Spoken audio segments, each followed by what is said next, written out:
Libéré sur parole vendredi, DSK peut-il revenir sur la scène politique ?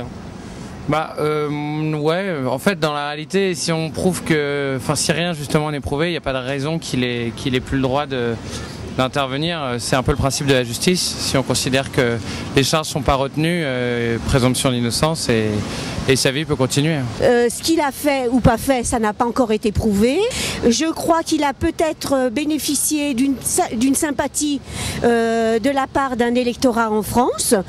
Apparemment, ce serait une histoire de complot et donc je pense qu'il peut tout à fait revenir sur la scène politique ces jours-ci. Je pense que ça va être difficile pour lui maintenant.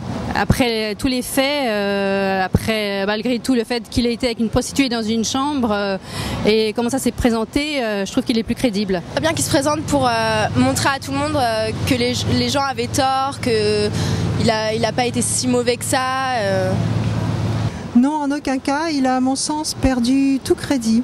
Pas dans ces conditions, pas tant qu'il est totalement blanchi. Et peut-il encore représenter les valeurs de la gauche ?